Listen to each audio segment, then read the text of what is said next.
तो ये विधेयक की है वो हम लोग बात करते हैं। हमने देखा था किस तरह से है वो कोई विधेयक है वो कानून के रूप से वो चलता है। विधेयक यानी कच्चा कानून है, अभी तक कानून बना नहीं।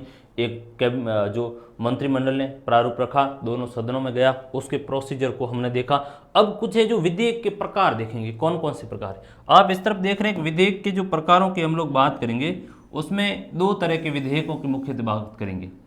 विधेयक के विभिन्न प्रकार यानी सरकारी विधेयक और निजी विधेयक।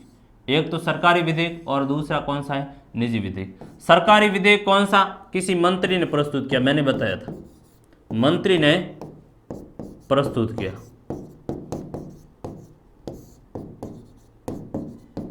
मंत्री मैंने बताया बेसिक 3 तरह के होते हैं मंत्री।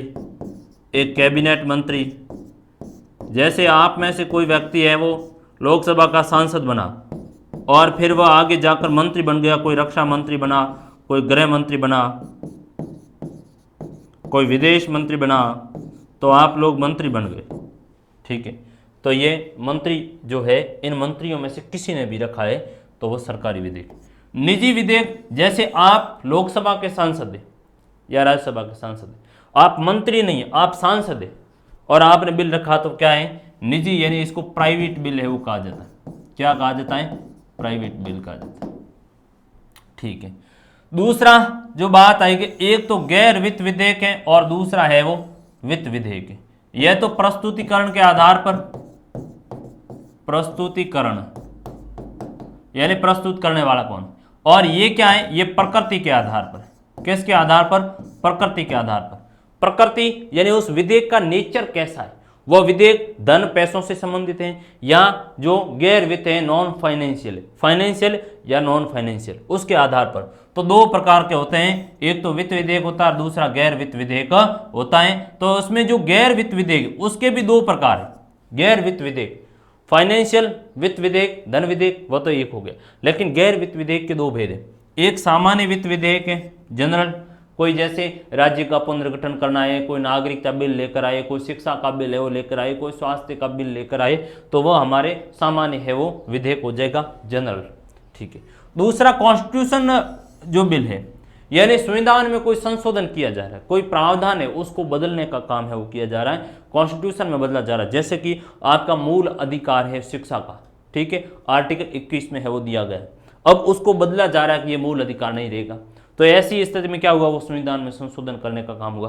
तो कॉन्स्टिट्यूशन में अमेंडमेंट है तो संविधान संशोधन है वो भी गैर वित्त विधेयक में आ जाएंगे। आप बताओगे कि साहब विधेयक के 2 प्रकार होते हैं, प्रस्तुतिकरण के आधार पर 2 प्रकार के और प्रकृति के आधार पर भी 2 प्रकार के, और प्रकृति के आधार में एक वित्त और एक गैर वित्त विधेयक भी 2 प्रकार के होते हैं। एक जनरल बिल होता है और दूसरा संविधान संशोधन। जनरल बिल यानी कोई राज्यों के पुनर्गठन से संबंधित या किसी सुरक्षा मुद्दा से संबंधित है या कृषि कानून से संबंधित को लेकर आए कृषि विधेयक, और दूसरा कॉन्स्टिट्यूशन में कोई संविधान के मूल प्रावधानों में कोई बदलाव किया जा रहा है तो कॉन्स्टिट्यूशन में है वो संविधान संशोधन बिल है वो कहलाएगा।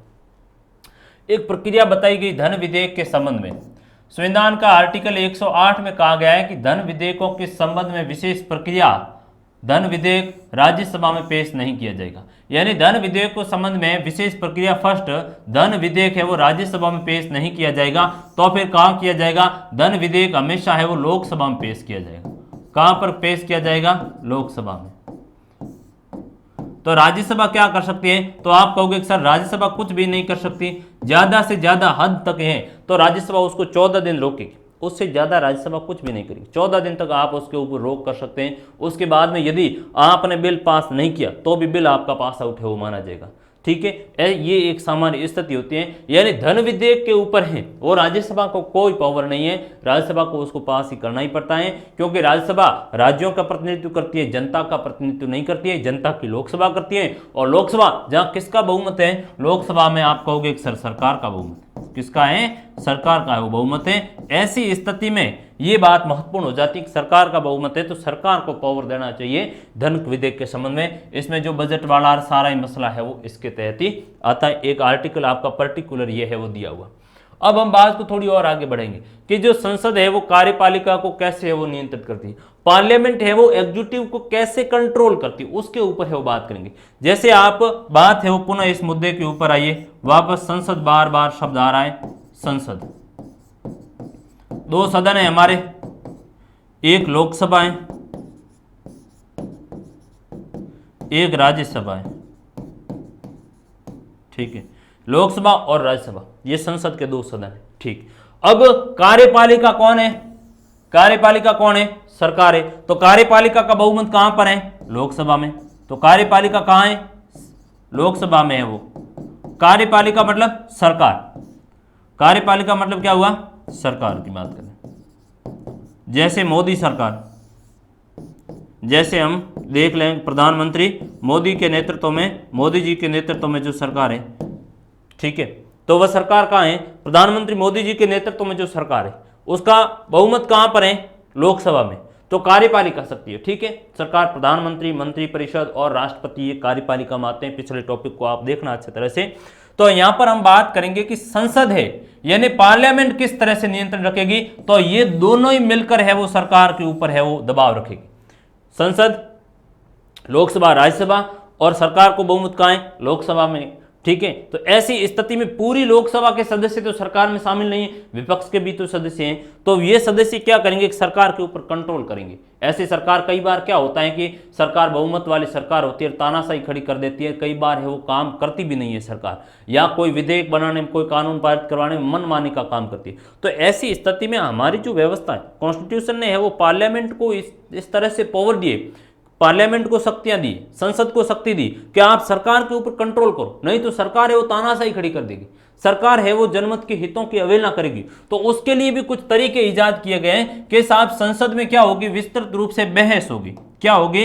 पार्लियामेंट में है वो विस्तृत रूप से बहस होगी कि आप इस तरह से कोई भी कार्य नहीं करेंगे। तो बहस और चर्चा का जो विषय है वो पार्लियामेंट में होगा। इसके लिए बात महत्वपूर्ण हो जाती है, यानी कोई भी मंत्री है वो सवाल पूछेगा कि साहब आपने है वो क्या किया है, क्या नहीं किया है। तो बहस और चर्चा होगी पार्लियामेंट में। इसलिए पहली बात महत्वपूर्ण हो गई कि साहब कार्यपालिका को नियंत्रित करना है तो संसद है वो बार बार संसद में क्या किया जाएगा? सवाल है वो पूछा जाएगा। जैसे यहां आओ, लोकसभा में सरकार का बहुमत है, तो लोकसभा में जो विपक्ष के सदस्य हैं वो सरकार को सवाल पूछेंगे कि आपने एक काम करो, कितने आबादी का टीकाकरण किया है? क्या आपने टीकाकरण किया?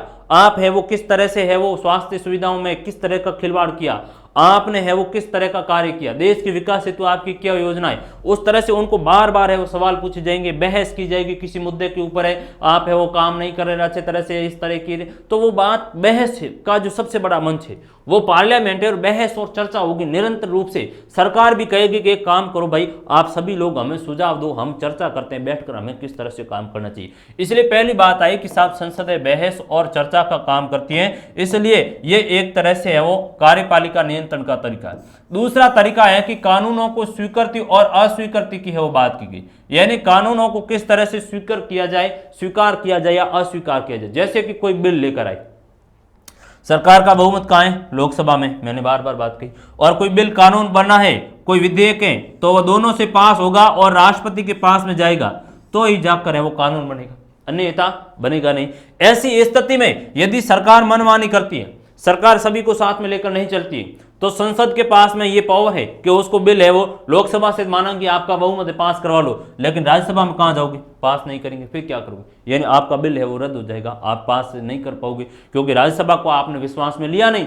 तो एक ये भी तरीका है कि कानून बनाना है, उसमें स्वीकृति और अस्वीकृति है, वो भी तरीका है कि सरकार यदि विपक्ष के सभी लोगों की सलाह मानकर बिल लाती है तो विपक्ष और कहेंगे बिल्कुल आपका कानून है वो पास करवा देंगे, आप मोदी साहब कानून है वो ले आओ, हम आपके साथ में। लेकिन यदि आपने हमें भरोसा नहीं दिया और मैं मनमानी खड़ी कर रहा हूं और आपको मैंने भरोसे में नहीं लिया, तो आप क्या मदद मेरी करोगे कानून पास करो? आप नहीं करोगे। मैं लोकसभा में तो जैसे तैसे पास करवा लूंगा क्योंकि मेरी सरकार है, मेरा बहुमत है, लेकिन आप राज्यसभा में अड़ंगा लगा लोगे और मुझे है वो मेरा बिल पास नहीं होने दोगे। तो एक ये भी तरीका है कि पार्लियामेंट कानून की स्वीकृति और अस्वीकृति भी है वो करने का काम करती है, जिससे सरकार के ऊपर कंट्रोल है वो रहता है। फिर वित्तीय नियंत्रण की भी बात की गई है कि फाइनेंशियल है वो कंट्रोल अच्छा होता है, जिसके कारण एक तरह से है वो सरकार को कभी कभी मुंह है वो औंधे मुंह गिरना पड़ता है, यानी वित्तीय फाइनेंशियल कंट्रोल है वो पार्लियामेंट रखती। कहां पर? यहां आओ पुनः बात, सरकार को बहुमत कहां है? तो आप कहोगे एक साहब सरकार को बहुमत, मोदी सरकार को बहुमत है वो लोकसभा में।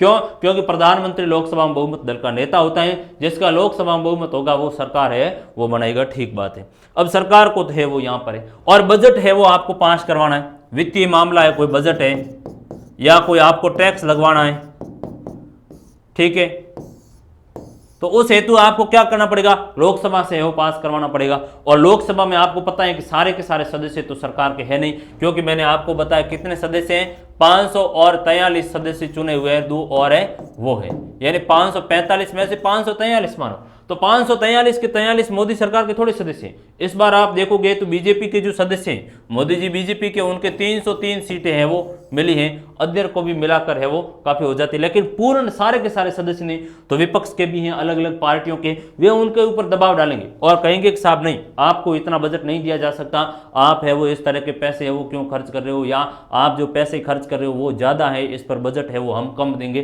तो एक ये भी तरीका है कि जो पार्लियामेंट है वो सरकार के ऊपर वित्तीय कंट्रोल के जरिए भी है वो नियंत्रण करने का काम करती है। फिर बात विश्वास अविश्वास प्रस्ताव की भी बात आ जाती है, ठीक बात। पुनः आइए यहां सरकार का बहुमत कहां है, आप कहोगे साहब लोकसभा में, ठीक बात है। अब क्या हुआ कि मोदी जी को बहुमत है वो लोकसभा में, और विपक्ष के सभी सदस्यों ने और मिलकर क्या है, अविश्वास प्रस्ताव लेकर आए कि साहब आपका जो विश्वास मत आप नहीं रहा, क्यों, क्योंकि अब आपके पास है वो लोकसभा में बहुमत नहीं रहा, लोकसभा में आपके पास में क्या है, बहुमत नहीं रहा, यानी 545 का 50% प्लस 1 चाहिए हमें, तो आपको बहुमत है वो मिलेगा, और आपकी सीटें हैं वो कम है, ऐसी स्थिति में अब आप है वो बहुमत खो दिया है और अविश्वास प्रस्ताव लाया। यदि अविश्वास प्रस्ताव लोकसभा में पास हो गया तो सरकार गिर जाएगी। तो सरकार को एक ये भी डर रहता है कि भाई कहीं अविश्वास प्रस्ताव हमारे सामने है, माना कि मेरा बहुमत खूब है और मेरा कुछ भी नहीं बिगड़ेगा, लेकिन आप बार बार अविश्वास प्रस्ताव लाओगे ना तो मेरा मनोबल तो गिरेगा। जैसे मैं आपको अच्छा पढ़ा रहा हूं, ठीक है, और मैं कहूंगा कि मैंने यार मनमानी की तो ये मेरे डिसलाइक कर लेंगे, तो उसका मेरे ऊपर होगा, मेरे फर्क तो कुछ नहीं पड़ेगा, लेकिन मेरे ऊपर नेगेटिव फर्क तो एक आएगा कि यार देखो इनकी क्लास है इस तरह से है वो डिसलाइक आई। तो सरकार के ऊपर भी ये इफेक्ट होता है कि सरकार कहेगी कि यदि अविश्वास प्रस्ताव आया, माना कि पास भी नहीं होगा, लेकिन सरकार के ऊपर एक प्रश्न चिन्ह लगेगा कि साहब कहीं ना कहीं आप में कमी थी, आप में कमजोरी थी, जिसके कारण है वो आपके विरुद्ध में अविश्वास प्रस्ताव है वो लाने का काम हुआ। इसलिए एक बात ये महसूस की गई कि पार्लियामेंट है वो क्या कर सकते हैं कि अविश्वास प्रस्ताव ला करके सरकार के ऊपर, कार्यपालिका के ऊपर है वो कंट्रोल कर सकती है। ये एक तरीका है वो पार्लियामेंट का जो एग्जीक्यूटिव के ऊपर, सरकार के ऊपर कंट्रोल करने के है वो कुछ तरीके, तो ये तरीके आपको है वो जानकारी होनी चाहिए। इसके अलावा कुछ और तरीके भी हैं, वो साधन देखेंगे और कौन कौन से है वो साधन है, उन साधनों के ऊपर भी है वो बात करेंगे। तो साधन है वो काफी महत्वपूर्ण हो जाते हैं इसके लिए। तो आप देखोगे कि संसदीय नियंत्रण के मतलब वापस वही संसद है, बार बार या संसद, और नियंत्रण किसके ऊपर रखना है, ये राज्यसभा है, ये लोकसभा है। चलो इसको है वो इस तरह पे मैं बना ही लेता हूं, ये पुनः बार बार इसके ऊपर बात करें। यह आपकी संसद, ये राज्यसभा, ये लोकसभा, LS यानी लोकसभा, और मैंने कहा कार्यपालिका,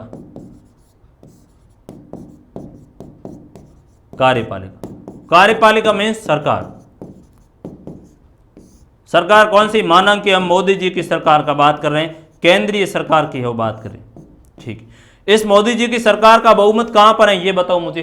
आप कहोगे एक सर इनका बहुमत लोकसभा में, बस ये आपको ध्यान रखना है माजरा। आइए यहां संसदीय नियंत्रण के कुछ साधन है, जैसे कि कुछ साधन में एक साधन आता है प्रश्नकाल। प्रश्न है वो पूछे जाते हैं इस समय,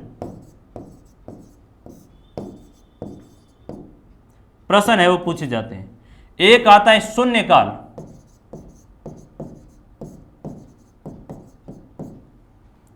एक आता है ध्यानाकर्षण प्रस्ताव,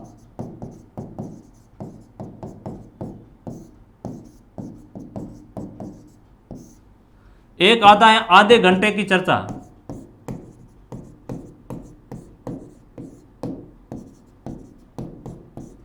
एक आता है स्थगन प्रस्ताव,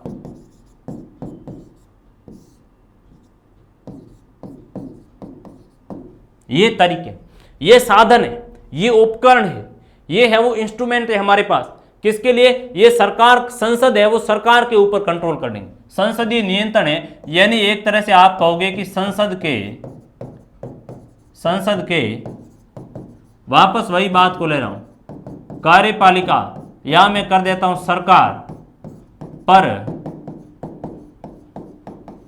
नियंत्रण के साधन, ये हमारे पास उपकरण होंगे।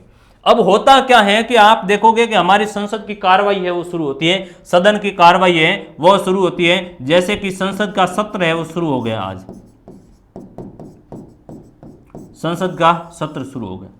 शीतकालीन सत्र होता है संसद का, है वो ग्रीष्मकालीन है वो सत्र होता है, मानसून सत्र जो होता है ये संसद के सत्र होते हैं। ठीक है, इस सत्र में क्या होती है कि बैठक होती है संसद की, लोकसभा और राज्यसभा की है वो बैठक होती है, कार्रवाई शुरू होती है, लोकसभा और ये राज्यसभा।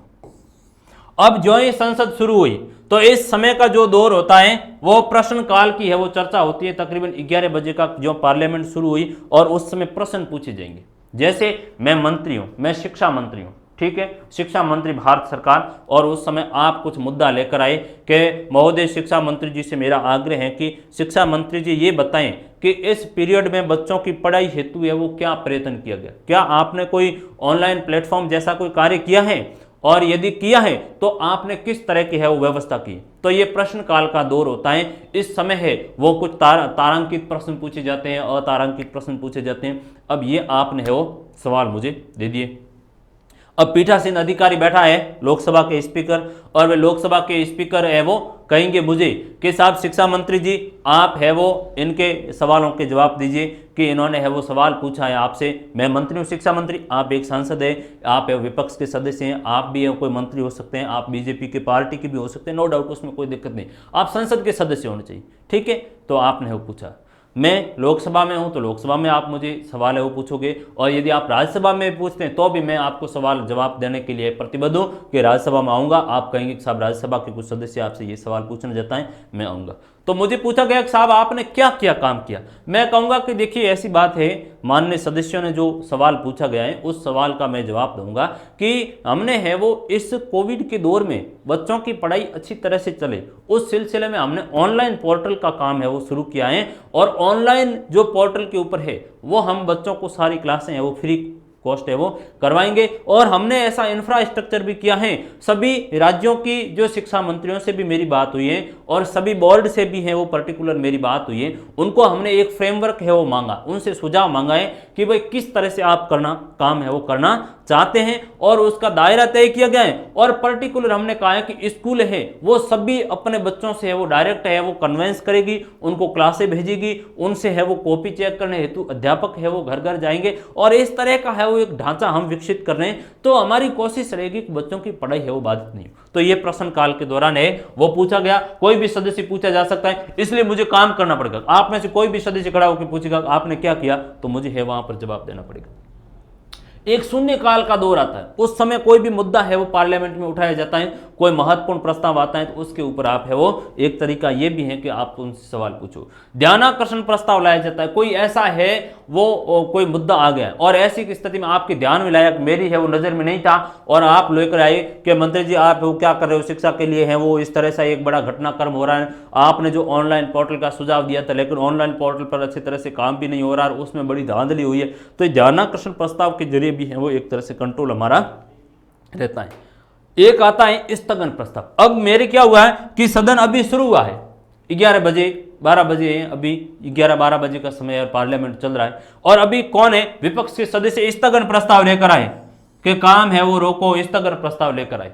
तो ऐसी स्थिति में ज्यादा हो हुल्लड़ हुआ तो स्थगन प्रस्ताव के जरिए है वो बात को एक तरह से ये दबाने का प्रयत्न रहता है। तो ऐसी स्थिति में सरकार को, कार्यपालिका को डर रहता है कि विपक्ष के लोग और है वो कोई स्थगन प्रस्ताव नहीं लेकर आए, तो वे अच्छी तरह से जिम्मेदारी पूर्वक है क्या करते हैं, काम है वो करते हैं। एक आधे घंटे की भी चर्चा होती है कोई महत्वपूर्ण, तो ये कुछ इंस्ट्रूमेंट है जिसके जरिए एक तरह से पार्लियामेंट है वो नियंत्रण रखने का काम है वो करती है। किसके ऊपर है, वो सरकार के ऊपर है वो बात आगे। तो ये मुद्दे आने चाहिए, प्रश्नकाल, शून्यकाल, ध्यानाकर्षण प्रस्ताव, आधे घंटे की चर्चा, स्थगन है वो प्रस्ताव, ये है वो कुछ एक हमारे मसले आगे इसके ऊपर है बात। अब कुछ है वो हम काम करेंगे कि जो पार्लियामेंट्री कमेटियां हैं, संसद काम करती है, संसद काम करती है, ऐसा नहीं है कि सारे है वो काम केवल मंत्री ही करते हैं या केवल जो सभी लोग है वो एक तरह से चुने हुए लोग ही कर रहे हैं, या फिर है वो उनका कुछ निश्चित प्रोसीजर नहीं होता है, उठा यार सीधा बिल है वो ले लिया, बना के दो साहब बिल पास करो, नहीं, ऐसा नहीं होता।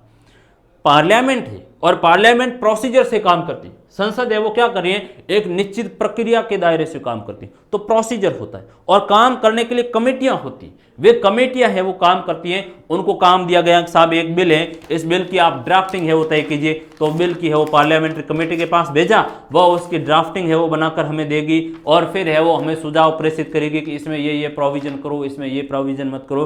तो उस तरह से पार्लियामेंट्री कमेटियां हैं। तो पार्लियामेंट्री जो संसदीय समितियां हैं वे एक तरह से है वो संसद का बड़ा कामकाज है वो देखने की करती हैं काम। उसके ऊपर है वो हम लोग थोड़ी सी बात को है वो बढ़ा देते हैं। तो हम बात कर लेते हैं पार्लियामेंट्री कमेटियों की।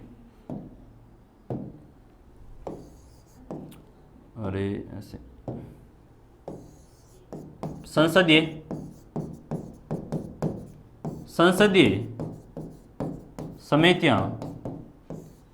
समितियों को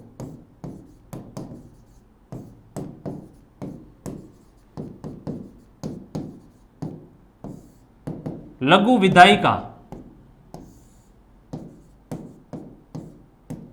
विधायिका कहा जाता है।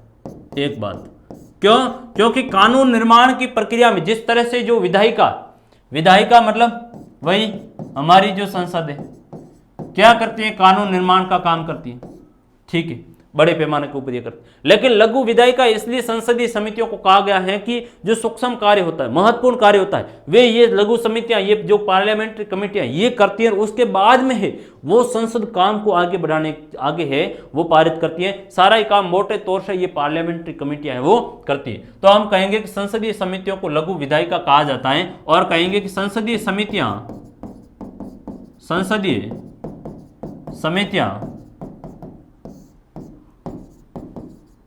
कानून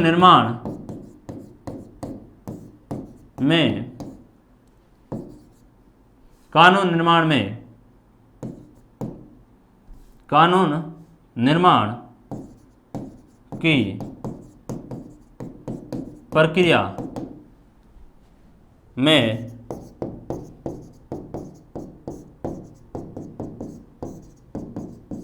ज्यादा भागीदारी निभाती है। जैसे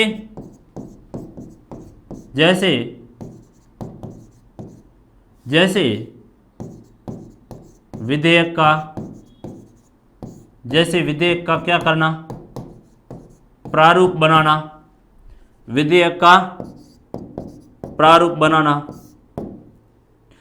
का है वो किस तरह से आप प्रारूप बनाओगे, ड्राफ्टिंग है वो किस तरह से आप है वो कोई विधेयक है बिल है उसकी करना, किस तरह की है वो चर्चा होगी, समय अवधि को है वो क्या होगा, प्रकृति है वो क्या होगी बिल की, उसको है वो सारा निर्धारित करने का काम है वो कौन करती है, ये पार्लियामेंट्री कमेटियां है वो करती है। अलग अलग पार्लियामेंट्री कमेटियां हैं और भारत में पार्लियामेंट्री कमेटियों को 1983 के बाद से है वो स्थायी संसदीय समितियां बनाएगी।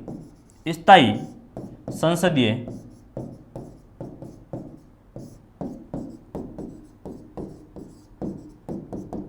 समितियां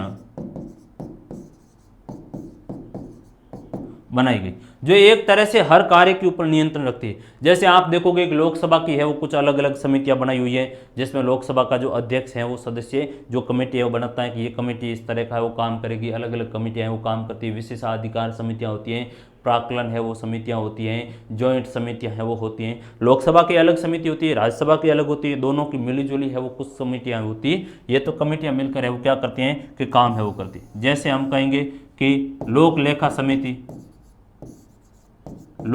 समिति, संयुक्त समिति, ठीक है।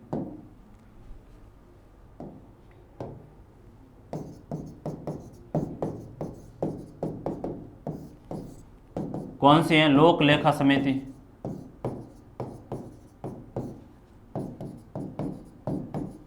लोक लेखा समिति, संयुक्त समिति यानी जॉइंट कमेटी, जॉइंट लोकसभा और राज्यसभा के दोनों सदस्यों की होती है जॉइंट समिति। जॉइंट तो दोनों की होगी, ठीक है। लोक लेखा समिति है, प्राक्कलन समिति है, प्राक्कलन समिति है, परवर समिति है।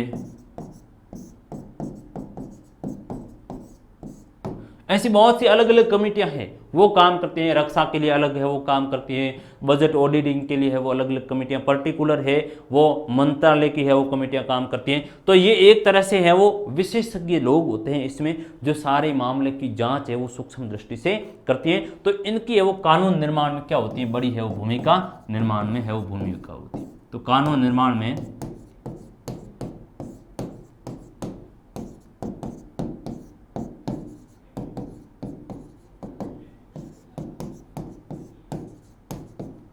तो ये है वो हमारी पार्लियामेंट्री कमेटियां हैं वो हो गई। बात को आगे है वो बढ़ेंगे।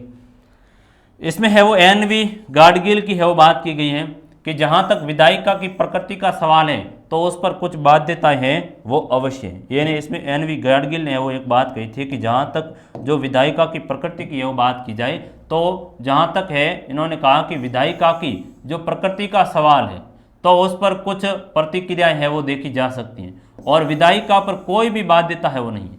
संसद अथवा विधायिका की संप्रभुता पर है वो कोई सीमा नहीं है। इन्होंने कहा कि संसद की है वो काम करने की शक्ति के ऊपर कोई सीमा नहीं है। संसद जो चाहे वो कोई भी है वो काम कर सकते हैं। तो ये विधायिका को एक खुला पावर दिया गया है कि विधायिका को आप सबसे ज्यादा है वो पावर दो, संसद को सबसे ज्यादा पावर दो, वह किसी भी तरह का है वो कार्य कर सकती हैं और उसके कार्य के ऊपर किसी भी तरह की है वो बाध्यता नहीं रहनी चाहिए। तो एक ये है वो उसमें बात की गई है कि साहब संसद को है वो आप पूर्णतः है वो फ्री हैंड अप कर दो ताकि अच्छे तरह से वो पार्लियामेंट है वो काम करेगी। ये एनवी गाडगिल साहब ने है वो कहा था, जो 18 नवंबर 1949 को कॉन्स्टिट्यूशन असेंबली में वो कहा थे। तो इस संविधान सभा की वाद विवाद खंड है वो 11 की पृष्ठ संख्या 659 के ऊपर है वो कहा गया है। उसमें तकरीबन 12 खंडों में पूरी कॉन्स्टिट्यूशन असेंबली में जो डिस्कस हुआ उसका है वो जिक्र किया गया कि पार्लियामेंट को ज्यादा है वो आप पावर दीजिए ताकि है वो स्वतंत्र रूप से कार्य कर सके, अच्छी तरह से वो कार्य करें। ये उनके ऊपर है वो बात की हमने। अब बात है वो क्या, एक संसद स्वयं को कैसे कंट्रोल करती है। संसद सरकार को, कार्यपालिका को कंट्रोल करती है, ये तो बात ठीक थी। अब संसद है वो स्वयं को किस तरह से वो काम करती है, क्योंकि संसद के बहुत से ऐसे जो सदस्य हैं, संसद लोकसभा राज्यसभा के उनमें जो सदस्य हैं उनको किस तरह से वो कंट्रोल करने का काम है वो करती है, उसके ऊपर है वो बात करेंगे। तो हम कहेंगे कि साहब संसद है, संसद जो काम करेगी उसमें संसद के पास में कुछ विशेष है वो पावर। जैसे कोई विधेयक है और वह विधेयक पारित होकर के दूसरे सदन में गया तो दूसरे सदन के लोग हैं उसके ऊपर कोई मामले के ऊपर पुनर्विचार का है वो काम करेंगे। तो एक ये भी तरीका है कि वह किसी भी मामले को है सूक्ष्म दृष्टि से गहन जांच करने के बाद में ही बात को आगे बढ़ाए। तो एक ये तरीका है कि किसी भी मामले के ऊपर पुनर्विचार होता है विधेयक के ऊपर, ठीक बात है। दूसरा जो तरीका ये होता है कि एक कानून है हमारे आया हुआ है दल बदल कानून। दल बदल कानून, दल बदल कानून में बेसिक एक ये बताई गई कि पहले थोड़ा इसको है वो आप देख लीजिए है कब था। 52वां संविधान संशोधन लाया गया था। 52वां संविधान संशोधन, 52वां संविधान संशोधन 1985। इसके तहत दल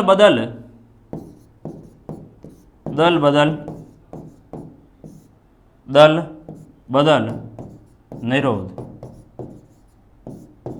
अधिनियम होता क्या है उसको देखिए। होता यह है कि कोई सदस्य, माना कि आप में से कोई सदस्य है वो कोई कांग्रेस का सदस्य है, ठीक, कांग्रेस का सदस्य है, जीता है वो कांग्रेस की सीट पर और थोड़े समय बाद में किसी दूसरी पार्टी में है वो भाग गया। यानी आपने दल को है वो छोड़कर आप दूसरे दल में है वो जा रहे हैं। अपनी पार्टी जहां से आपने इलेक्शन लड़ा था उसको आपने छोड़ दिया और दूसरे में है वो आप जा रहे हैं। यानी एक दल को छोड़ करके दूसरे दल में है वो शामिल होना। कब? जीतने के बाद। पहले तो होता है चलो ठीक है, कोई दिक्कत वाली बात नहीं कि पहले तो आप है वो संसद के सदस्य थे भी नहीं, किसी भी तरह से है वो निर्वाचित सदस्य नहीं थे। लेकिन निर्वाचित होने के बाद में आप एक दल के चिन्ह के ऊपर है वो लेकर खड़े हुए, चुनाव जीते, कांग्रेस से भागकर आप दूसरे दल में शामिल हो गए, तो दल बदल। ऐसी स्थिति में एक ये पार्लियामेंट ने कानून लाया कि बहुत से ऐसे है वो एमएलए एमपी जो एक दल को छोड़कर दूसरे में वो भागने का काम कर रहे हैं, अवसरवादी है वो बन गए कि साहब इसमें ज़्यादा नहीं मिल रहा तो वहाँ चले जाओ, वो महत्व देंगे, पैसे देंगे। इस तरह की प्रवृत्ति और जो भ्रष्टाचार की एक प्रवृत्ति बड़ी बढ़ रही थी। ऐसी स्थिति में एक है वो कानून लाया कि दल बदल है वो निरोधक कानून 1985 का लाया, और इसके तहत है वो किसी भी व्यक्ति को एक दल बदलने के ऊपर है उसके ऊपर कंट्रोल किया गया। तो ये एक तरीका है जिसके जरिए संसद क्या करती है कि स्वयं के ऊपर है वो एक तरह से नियंत्रण करने का काम है वो पार्लियामेंट के द्वारा किया जाता है। एक बात ये, दूसरा जो यदि देखा जाए तो पार्लियामेंट के पास में कुछ विशेषाधिकार भी है, कुछ विशेषाधिकार, और ये जो पावर दिया गया ये किसको दिया गया है, ये अध्यक्ष को दिया गया, सदन का। सदन का अध्यक्ष का मतलब क्या हुआ कि लोकसभा है तो लोकसभा में कौन हो जाएगा, लोकसभा का स्पीकर है वो हो जाएगा, और राज्यसभा है तो राज्यसभा में कौन हो जाएगा, राज्यसभा का सभापति है। उनको कहा गया, पावर दिया गया है कि यदि कोई व्यक्ति दल बदल कर उस गतिविधि में संलग्न होता है और उस जांच में दोषी पाया जाता है तो आप उसको है वो इलेक्शन को रद्द करने का आपको है वो पावर दिया जाता है। तो एक ये स्थिति है वो बड़ी निकल कर है। दूसरा क्या है, कुछ सदस्य हैं, माना कि मैं एक सदस्य हूँ शिक्षा मंत्री, और शिक्षा मंत्री हूँ मैं, पार्लियामेंट का मेंबर हूँ, और मेरे ऊपर कोई है वो मामला चल रहा है, उसकी जाँच हो रही है, ठीक, जांच हो रही, अब संसद का सत्र भी शुरू हो गया, तो अब मुझे पार्लियामेंट में वहाँ बात रखनी पड़ेगी कि साहब इस दौर में बहुत से लोग मंत्री जो सदस्य हैं वो मेरे से सवाल पूछेंगे, एक शिक्षा मंत्री जी आप बताओ आपने क्या क्या काम है वो किया, बच्चों की पढ़ाई है। तो एक तरीका ये है कि मेरा कुछ विशेषाधिकार है कि जब संसद का जो सत्र शुरू हो गया, जब पार्लियामेंट का सेशन है वो चल रहा है, संसद का सत्र है वो चल रहा है, और ऐसी स्थिति में किसी सदस्य के ऊपर, संसद का सत्र चल रहा है, संसद की कार्रवाई शुरू हो गई, और कोई सदस्य, मैं शिक्षा मंत्री, मेरा कोई मामला कोर्ट में चल रहा है, अब उसके वो मुझे गिरफ्तारी का वारंट जारी होता है, तो मुझे पार्लियामेंट का विशेष अधिकार है कि आप जब तक संसद का सत्र चल रहा है ऐसी समय अवधि में जो सदन का अध्यक्ष है वो लिख कर देगा कि आप है वो मंत्री जी के ऊपर कोई कार्रवाई नहीं करेंगे। क्यों? क्योंकि अब हाउस है उसका सेशन चल रहा है, और हाउस का सेशन खत्म होने के बाद में आप उसके ऊपर भले कार्रवाई कर सकते हैं। तो एक ये भी तरीका है कि उनको आप है वो एक थोड़ा सा सहारा दो ताकि व्यक्ति सही तरीके से काम करें जब सेशन में। तो ये विशेषाधिकार की भी बात की गई। तो ये कुछ तरीके हैं कि पुनर्विचार का विधेयक का करना है या फिर दल बदल की गतिविधि के तहत भी है, वो पार्लियामेंट एक तरह से खुद को कंट्रोल करती है। विशेषाधिकार है उसके ऊपर भी है वो खुद को कंट्रोल करने के कुछ है वो तरीके है वो बताए गए इसमें उपकरण के रूप में। थोड़ी सी वो बात अंतिम दौर पर है वो आगे चैप्टर की निष्कर्ष है वो क्या बता रहा उसको है वो थोड़ा सा आप देख लीजिए क्या है वो इसका निष्कर्ष होगा। तो ये निष्कर्ष की वो हम लोग थोड़ी सी बात कर लेते हैं। तो निष्कर्ष की यदि आप बात करोगे तो कहा गया क्या आपने संसद की कार्रवाई का है जो पार्लियामेंट की आप अक्सर देखा होगा किस तरह से संसद की है वो कार्रवाई शुरू होती है, सत्र है वो शुरू होता है, तो उस समय सभी सदस्य है वो एक दूसरे के सामने पक्ष विपक्ष के लोग हैं वो तर्क वितर्क करते हैं, बात रखते हैं कि आप है वो किस तरह से काम किया गया, किस तरह से है वो हमारे विदेशी संबंध चल रहे हैं, देश में आपने स्वास्थ्य के लिए क्या किया, शिक्षा के लिए क्या किया, उसके ऊपर है वो बहस होती है। तो संसद की कार्रवाई का है वो टेलीविजन पर आंखों देखा प्रसारण देखा होगा, और आपको सदन में इंद्रधनुष की रंग बिरंगी है वो वेशभूषाएं है वो दिखाई दी होगी। इंद्रधनुष की रंग बिरंगी वेशभूषा का मतलब हुआ है कि साहब भांति भांति के हैं वो लोग वहां पार्लियामेंट में दिखाई दिए होंगे जो देश के विभिन्न क्षेत्रों का है वो प्रतिनिधित्व करें। कहां कर रहे हैं? विभिन्न जो अलग अलग क्षेत्र हैं, कोई जम्मू कश्मीर का है वो देखोगे, कोई केरला से आ रहा है, कोई है वो आप देखोगे पूर्वोत्तर से आ रहे हैं, कोई राजस्थान या मध्य प्रदेश इन स्टेट से आ रहे हैं। तो इसमें सभी क्षेत्रों का क्या हो रहा है, एक तरह से प्रतिनिधित्व हो रहा है, और सभी की अलग अलग भाषाएं भी बोलते हैं, विभिन्न जाति धर्म संप्रदायों से आते हैं। वे प्राय एक दूसरे का प्रबल विरोध भी करते हैं, एक दूसरे का क्या करते हैं, प्रबल विरोध भी करते हैं, लेकिन वे विरोध का तरीका ऐसा नहीं है कि वो डंडे लेकर लठ लेकर आ गए और साहब आपने काम नहीं किया तो मंत्री जी की धुलाई करो, नहीं, ये नहीं होता। तो उसमें तर्क वितर्क करो, आप है वो बात तथ्यात्मक सामने रखो, और आपको लगेगा संसद की आप जब कार्रवाई देखोगे तो इस तरह से लड़ते हैं जैसे आप कहोगे पता नहीं इनके तो कितने साल का कोई बैर है उस कारण से वो लड़ रहे, लेकिन वो उस मुद्देगत पार्लियामेंट तक ही सीमित होते हैं। तो ये एक है वो उसमें तर्क वितर्क होता है, और अनेक अवसरों पर ऐसा लगता है कि देश का समय और धन बर्बाद करें, लेकिन पीछे इस अध्याय में आपने देखा कि संसद यही है वो संसद कार्यपालिका को प्रभावी ढंग से नियंत्रित है वो कर सकती है। तो एक ये भी है वो उसमें तरीका बताया गया है कि इस तरीके से है वो संसद को है वो नियंत्रित कर सकती है। तो ये तरीके होते हैं कंट्रोल करने का। वे हमारे समाज के विभिन्न वर्गों के हितों की है वो अभिव्यक्ति कर सकते हैं। अपने खास बनावट के कारण संसद सरकार के सभी अंगों में क्या है सबसे ज्यादा प्रतिनिधित्वक यानी सबसे ज्यादा है वो रिप्रेजेंटेटिव है वो पार्लियामेंट करती है। संसद की विभिन्न सामाजिक पृष्ठभूमि वाले सदस्यों की मौजूदगी होती है, इससे संसद के सदस्य ज्यादा प्रतिनिधिमूलक होता है। इस कारण संसद है वो जनता की इच्छाओं के अनुरूप चलती है और जनता की आकांक्षाओं के प्रति है वो क्या होती है, संवेदनशील होकर के पार्लियामेंट काम करती है। संसदीय लोकतंत्र में जनता की इच्छाओं का प्रतिनिधित्व करने वाली विधायिका अत्यंत ही शक्तिशाली और उत्तरदायी है, वो इंस्टीट्यूट होता है। यही संसद की लोकतांत्रिक शक्ति का है वो आधार है कि साहब पार्लियामेंट है। एक डेमोक्रेसी में जो ज़्यादा रेस्पॉन्सिबिलिटी होती है वो पार्लियामेंट की होती है। डेमोक्रेसी में संसद है वो सभी का प्रतिनिधित्व करती है, सभी के हितों हेतु काम करती है। हमारे लिए कोई कानून निर्माण का काम करना है, वो पार्लियामेंट विधायिका का है वो होता है, और ये जनमत के हितों हेतु काम करती है। इसलिए संसद जैसी जो संस्था है या विधायिका जैसी जो संस्था है वह जनमत के हितों हेतु और एक डेमोक्रेसी की काम करने हेतु, एक डेमोक्रेसी के लिए है, इंस्टीट्यूशनल वर्किंग का काम है वो पार्लियामेंट जैसी संस्था है वो करती है। इस मायने में विधायिका का जो काम है वो काफ़ी महत्वपूर्ण है, वो हो जाता है सरकार के अंग के रूप में। पुनः है वो आप थोड़ी सी बात को है वो आगे बढ़ा रहे थे कि हमने बात शुरू की थी कहाँ से, कि विधायिका से वो बात की थी किस तरह से वो सरकार का एक अंग है। हमने पहले कार्यपालिका देखा, कार्यपालिका प्रधानमंत्री, मंत्रिपरिषद और राष्ट्रपति की हमने बात की। आज इस चैप्टर में हमने विधायिका की बात की। विधायिका लोकसभा और राज्यसभा की उनकी वो बात होगी। इस तरह मोटे तौर से हमारी बात है वो इस चैप्टर में होगी। ज़्यादा से ज़्यादा आप शेयर करें। बहुत बहुत धन्यवाद। और आपका है वो प्लेलिस्ट में सारी क्लासें आपको मिल जाएगी। टेलीग्राम को भी ज्वाइन कर लीजिए। Thank you.